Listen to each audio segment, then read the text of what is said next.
Greetings, my Beyond the Care podcast family. I am your host, Dr. Paula. Thank you for tuning in to today's episode. Today, we will hear from someone who was not only a caregiver to a family member, but she's also a funeral director. And we'll have a conversation about having that tough conversation about end of life planning and some of the things that you need to put into place and think about when a loved one is at the end of their life's journey.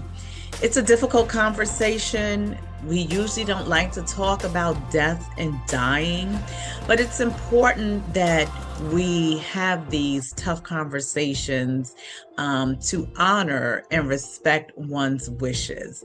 So tune in. I hope, as always, that something that you hear resonates with you. And I hope that you get something out of this conversation that will help you along your caregiving journey. So thank you, and listen in to the Beyond the Care podcast. Greetings, my Beyond the Care podcast family. Today, I have the pleasure of interviewing and speaking to Elizabeth Carter. Elizabeth was not only a caregiver, but she's also a funeral director with over 20 years providing services to families in bereavement. And in addition to talking about her caregiver role, today she'll talk about end of life planning. Something that we often don't like to talk about, but is such a necessary discussion to have. So, welcome, Elizabeth. Thank you for being on the Beyond the Care podcast. Thank you, Dr. Paula, for having me. Thank you. So, let's start out talking about your caregiving journey. Tell us a little bit about how you became a caregiver and who you became a caregiver to. I began this journey at the age of 15 when my great aunt was diagnosed with dementia, Alzheimer's. My mom and I moved in with her to care for her, and it was a rough journey. Okay, so your great aunt at 13, did you say 13? 15. Oh, 15. Wow. So what were your responsibilities at 15 caring for your Babysitting. uh-huh. At the time, she had a vehicle, and we found out she had dementia when she got into her car and drove across the George Washington Bridge and was in a car accident. And she did not know where she was. She did not know who she was. And they went into her wallet and found her emergency contact and contacted the family.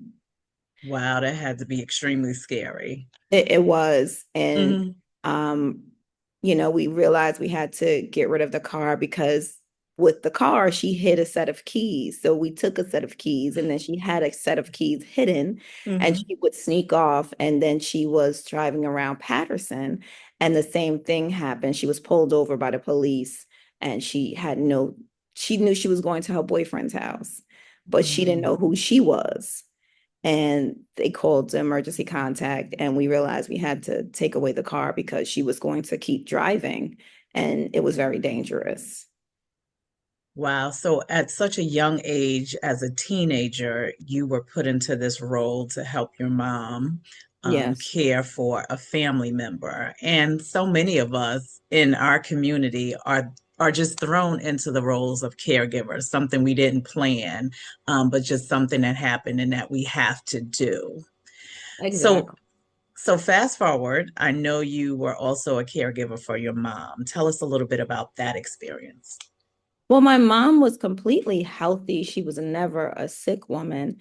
In 2019, I believe she started to lose weight, and I had no idea of this. And she hid it from me until she was admitted into the hospital on January 2nd, 2020. And once I received the phone call and I saw her in the hospital, I couldn't believe what I saw. She had lost so much weight.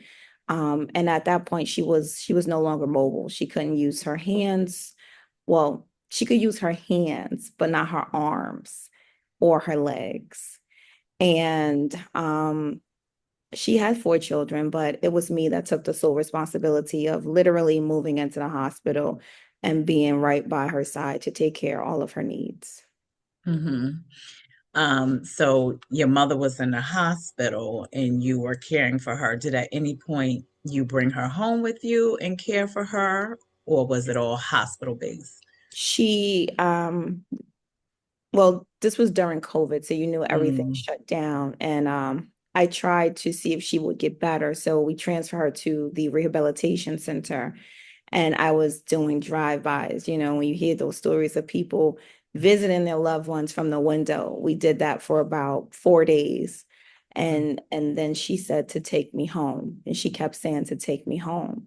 And I contacted the DON and said, I'm not sure what's happening. And they weren't being honest.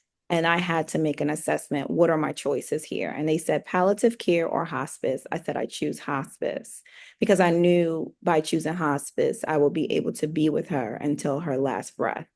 So I had to transport her to a hospice facility to be evaluated. Once they did the evaluation, they told me that by the time I would transform my apartment into a facility that could care for her, she would probably have passed away. So it would be best for her to stay there in the hospice facility and I could stay with her. mm, okay. You mentioned that you have other siblings, yet you were the primary caregiver. How was that decision made? Or was the So decision made? that's a difficult question to answer. I Hmm. think in that moment I was the most capable and responsible to handle her care. I had the most information and my mother and I always discussed what would happen to her or I. And I always thought I would go before her. And she always said, I'm not bearing a child. So that's not Mm, happening. That's not up for discussion. mm. And um, when it boiled down to it, she said she always knew that I would be the one that would take care of her. Yeah, usually it's one child and more than likely a daughter who becomes the primary caregiver. And sometimes it happens out of proximity. It happens, based on the caregiver's responsibilities. But a lot of times caregivers feel that they weren't prepared and they just happen in that role. Did you feel prepared for what you had to do to take care of your mom and handle everything?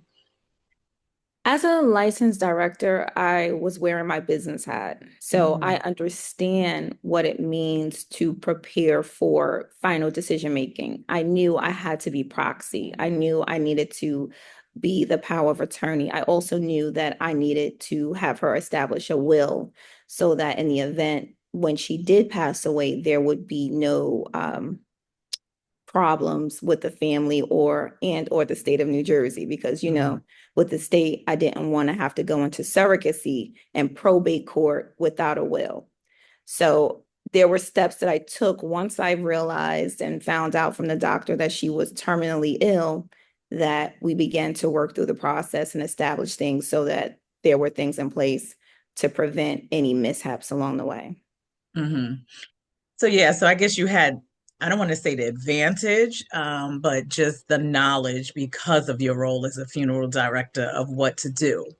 So let's suppose someone is listening to this call and to this podcast and they get the call like you did, your mom's in a hospital. What would you recommend they do? It's like, oh my gosh, what do I do now? What would be some of the first steps or advice that you would give? Ah, the first step is to take a deep breath. Um, it was such an unusual call because it was actually New Year's Day that I Mm, received a call in the evening and I didn't know where to go from there. I just knew, okay, I was at my cousin's house. I packed my stuff up and I needed to go home and lay down because I knew I had to travel to see my mother. And I didn't even pack enough clothes. I just was like, I need to lay down, pack a bag, and get on the road. mm, Um, so the first thing I would tell someone is to pray, ask God for guidance, get clarity, and ground yourself. Because, when I walked into the room and I saw her for the first time, all I could do was stare at her in disbelief. I could not believe that that was my mother, you know. And then I walked out of the room to cry Mm, and to get myself together, because at that moment I didn't want to break down in front of her. And once I got it together, we sat down and we had a talk. And I started to ask her questions. And most of the stuff I knew, because throughout the years, I spoke to her about living wills and then documents for myself and what would she like. So I mhm, started to just ask her, questions about her life, just getting greater clarity on things that I wasn't clear on. And I began to jot down um, answers and information about who she is, what she did for a living, um, what were her hobbies, and this information was for the obituary. mhm, And then I said, okay, we have to get your affairs in order. There are four of us. Of course, I'm going to be the one in charge. So we need to put things in place so that I can care for you medically and make decisions on your behalf. And I asked her, did she give me the power to speak on her behalf? And she did. And she explained that to the doctors and the nurses. So then we finalized the living will and um, the DNR, which was what she wanted. mhm, And then from there, I contacted a local attorney, a state planning attorney, and explained to him the situation. And he told me what I needed to do in order to have a will put in place for her. And so the attorney came to the hospital with a notary and a witness, and we recorded everything and put a will in place for her. So it was a very difficult decision, but it moved along rather quickly. mhm. You know, that's a difficult conversation to have with someone. I don't know if it would be more difficult for the person who's ill, realizing that their life is coming to an end and they have to make these final plans, or for a child to say, this is where we are, and we have to talk about this so I know how to move forward.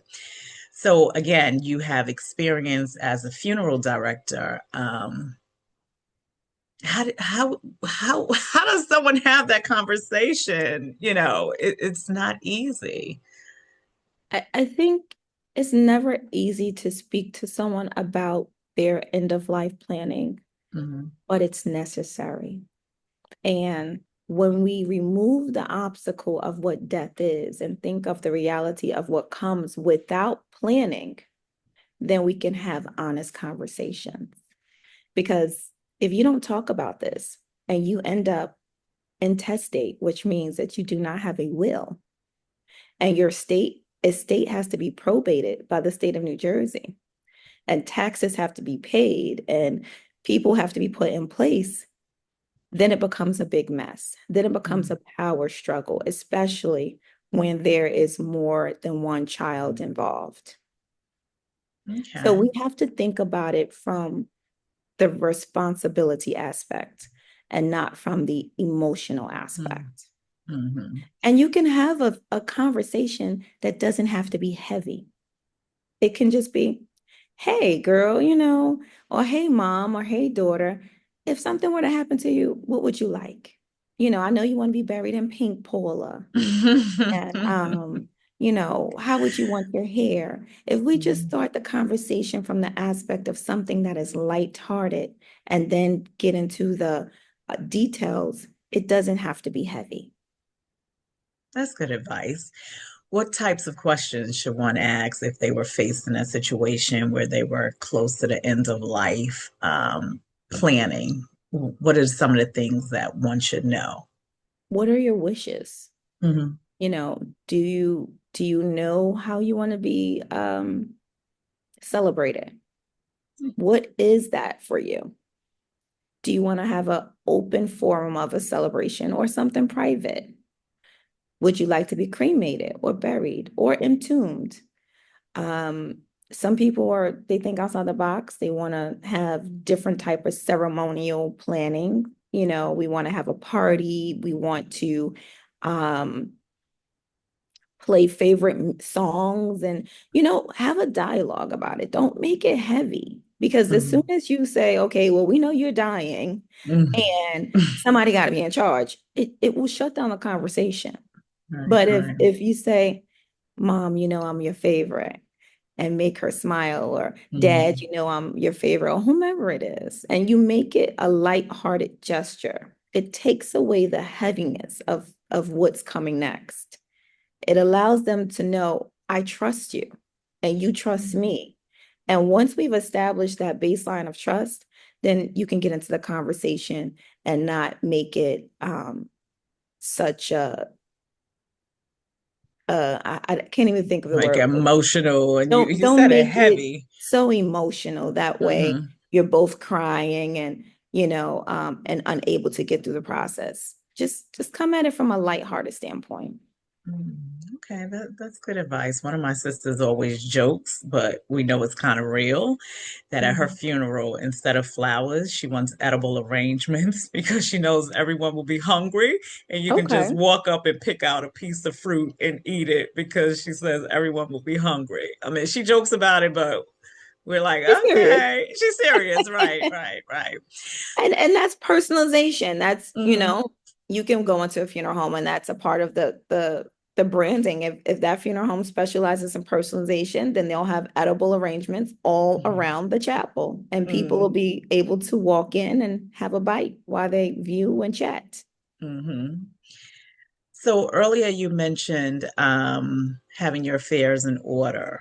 Mhm. What would be some of the paperwork, some of the documentation? What are some of the things that you would recommend, again, end of life preparation for someone to have in place or to have a discussion about? First is the living will.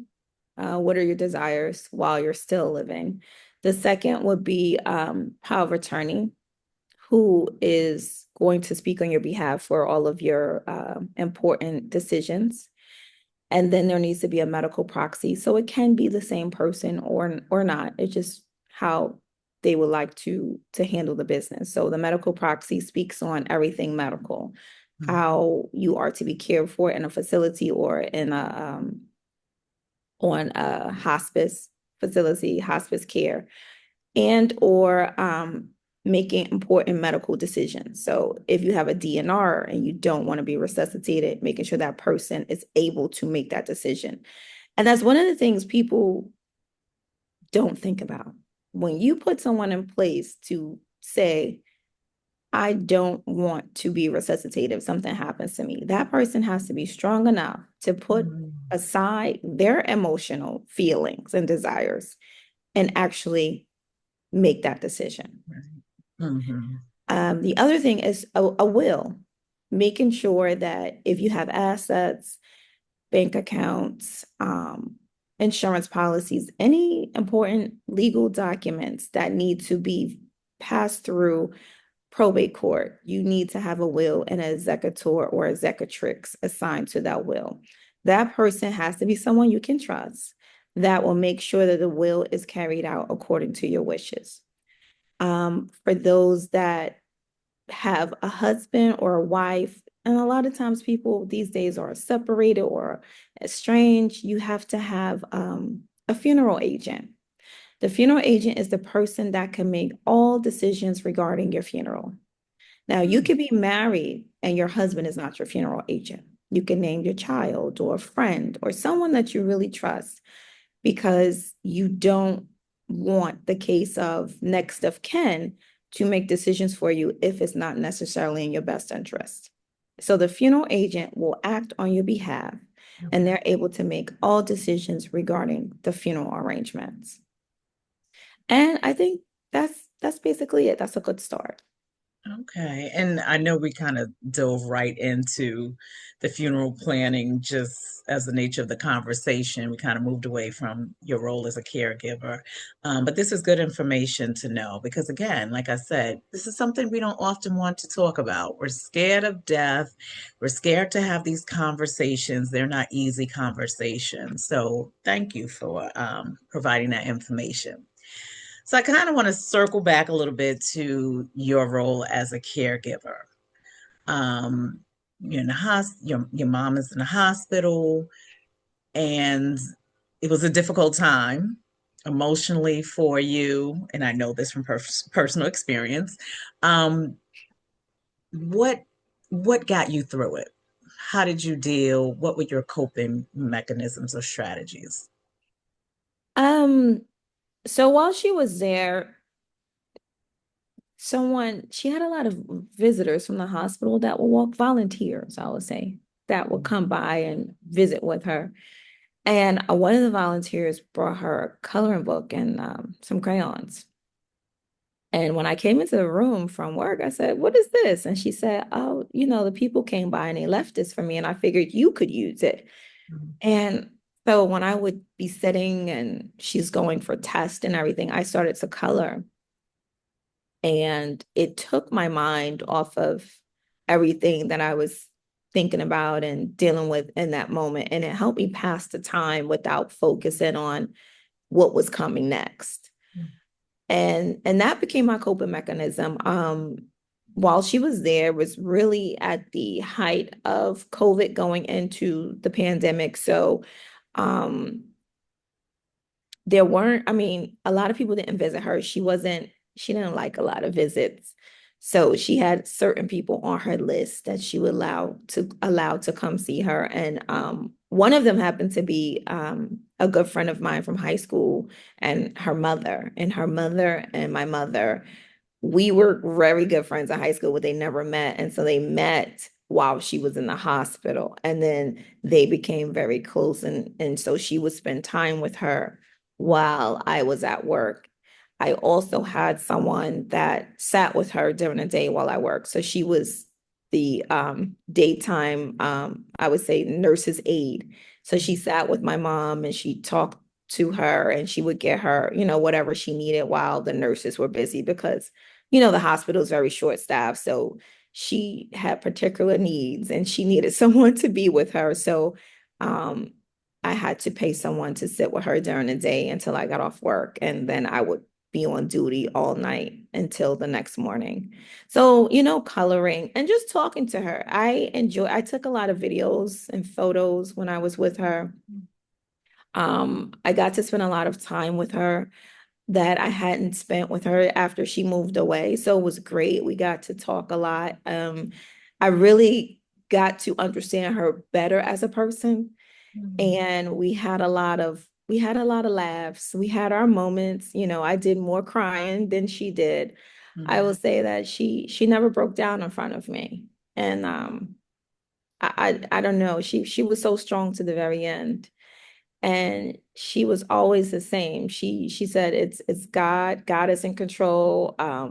You know God is having his will, and she never wavered. She just said, I know God, I know I love him, I've accepted him into my life, I know I'm going to heaven. And she did not waver from that. She stood firm on her beliefs. And I'm crying and I'm a mess, and she's like, it's gonna be okay, it's gonna be okay. She was more encouraging to me. And we prayed a lot together. And it was, I missed those nights where she would just, I come into the room, she said, "Come get in the bed with me, I'm cold, come warm me up," and lay in the bed. The nurses are come in the room and see us and be like, "Oh, okay." And walk back out. So I miss laying in the bed and cuddling with her. And, it was a process. It was definitely a process. Mm-hmm. What would you say to caregivers? What advice would you give them to navigate Hmm. this journey? It's a challenging journey. And um there weren't a lot of resources available to me. Because I did work, most of the programs they have for caregivers, if any, were during the morning hours or during the day. And, I remember she was in Hackensack and I was calling and asking, what services do you have? And they referred me to someone else that referred me to someone else. And I kept calling, calling, calling. So one particular day, I think I took off work for something. And I went to this meeting and there was one person there. And I was like, wow. Mhm. And it didn't feel right. It just didn't feel right. And I left them messages and I told them, like, you have to do a better job with caring for your community, because if you walk past these rooms and you're on the oncology floors, you see a lot of people in these rooms that don't get a lot of visitors. Mhm. And when you do see visitors and they're caring for these patients, there's no break. There's no outlet. There's no room that you can go to and just, have a moment. It Mhm. felt very cold, and it wasn't a warm environment at all. So for me, never having been a caregiver per se for an adult parent, it was Mhm. a lot. It was a lot. I didn't have an outlet outside of the coloring, talking to a few friends. I really did not have an outlet. And so I remember someone said to me, you have to take care of yourself before you take care of someone else. And I was like, well, what does that look like? Because right now the world is shut down. I'm Mhm. trying to figure out how to manage all of this. Mhm. And now the advice that I give to people is take care of yourself. You have to put your mask on before you put someone else's mask on. Take a day, get your hair done, get your nails done, go get a massage, take a breather, a couple of hours, you know, make sure that you are okay. If you don't have a therapist, find one. Make sure you have an outlet, someone you can speak to and voice your concerns. And also make sure that you're connected to some advocacy organizations that can help you be a voice. If you don't have that voice, they may have the answers to what you're going through. There are different cancer societies, and they all work in different ways. Reach out to them to find out what they have, what type of modalities do they have for people like you. And if they have support groups, some funeral homes even have excellent aftercare programs. They have cooking classes and dating classes and sewing classes and networking events for people that have lost spouses to connect and build another community. So there are a lot of resources. After, my mom died, I began to, throw myself into how can people find help when they need help for Mhm. themselves? And then I realized you just have to help yourself. You have to Mhm. go out there and find the resources that will best suit you. And once you do that research and find out you're not out here by yourself, then it doesn't feel so lonely, because at that time I was very lonely. Mhm. And it took some therapy afterwards to get back on track to who I am now. Wow, that's great advice, great information. I wasn't aware that some funeral homes provided all of those resources. That's good to know. But you said a few things that were key. One, and that's really the whole premise of this podcast. Take care of yourself, even though you're caring for someone else. Easier said than done, but It you is. you you have to find some time in the space of everything that's going on to try and take care of yourself and put your mask on first. And it just reminded me something else that you said today. I actually got a phone call of someone who listened to the podcast, and they said they were happy, not happy, but they were glad to know that they weren't the only ones in this situation. Mhm. So there are so many of us who have been caregivers to our parents, and to other family members, as you mentioned, your aunts, and we're not in this alone. And that's really why I'm doing this podcast. And you hit it right on the head. You're not in it alone. There are resources, there are supports available, but you have to be able to find them and to navigate them. Um, any other advice? I mean, I can't believe we've already been talking for so long, and it seems like we just started this conversation, but you really provided a lot of great information. Any other information, any other advice that you would want to leave with someone who's a caregiver or anyone who's planning end of life services for a family member? Well, so you just asked me a lot in one I question. know, I did. I threw a Um, lot out there. so end of life planning. I want to say this. The best time to do it is when you're not sick. Mm, good So advice. when you're well and you feel good, Hmm. visit your local funeral home and do some pre-planning. It will be the best 1 hour of your time because you're not ill. When you wait until you become ill, it becomes a burden. It becomes a challenge. When you're healthy and you're sitting down with your husband or your wife or your children and you're just joking at the dinner table and said, listen, I know if I don't make these pre-funeral arrangements, y'all gonna have me buried in the backyard. Make Hmm. but the Hmm. idea is to allow them to know that you're consciously thinking about it and you want them to be a part of the decision making with you. And then you head to your local funeral home, you sit down for about an hour and you put everything in writing. Now that part is done. The next thing you need to do is make sure you have a living will. That is making sure that your wishes come to pass that you would like. Hmm. um Talking about your medical care, your medical histories with your children. That's another thing that we don't do. We don't talk to our kids about genetics and things that people have died from in the family. Speak to your kids about genetics because when the doctor is asking them questions, they need to know who had what, who has hypertension, who has cholesterol issues, who has high blood pressure, who died of cancer. That helps them to be a better advocate for their health care. Hmm. And also with wills, we need to do better as people of color, making sure that our states are in order. We have to do better because so often people are ignorant to the death process. They do not understand that if you are not the next of kin, you have no say. Hmm. And oftentimes, the funeral director is the referee. And we don't like to be in the middle of family drama.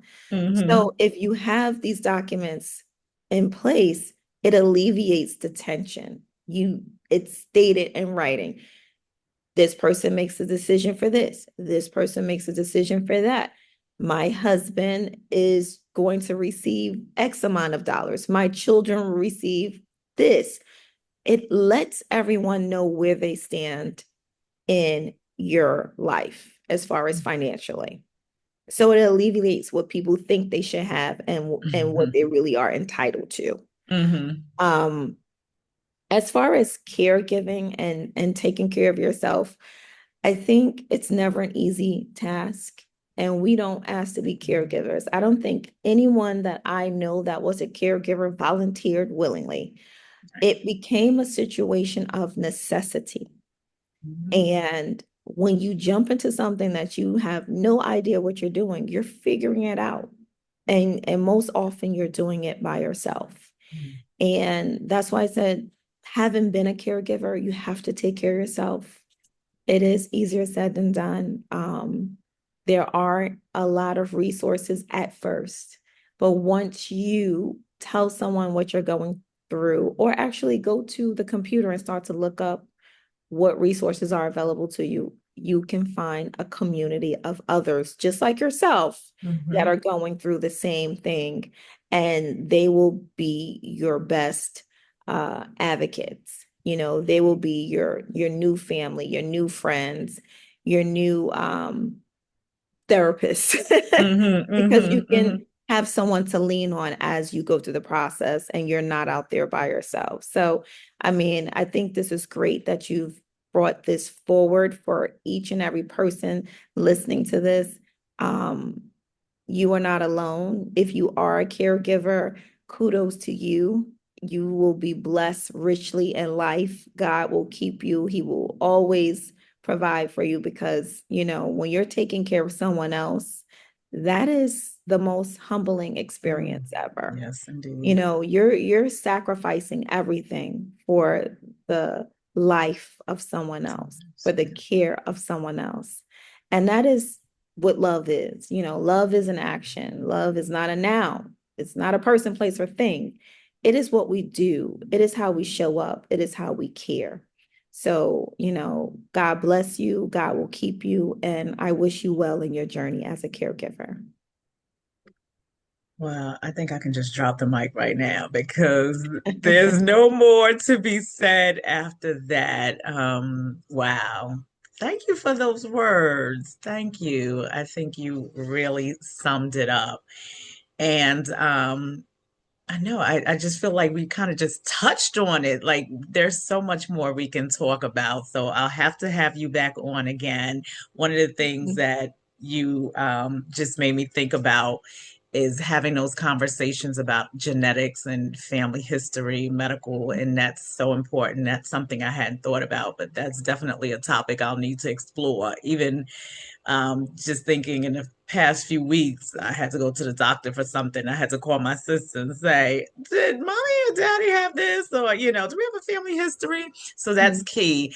So, Elizabeth, thank you. You dropped so many nuggets and great tips for caregivers. I know you were a great caregiver to your mom, and thank you for pouring into the audience and providing the information that you provided. So appreciate you. My pleasure. Thank you.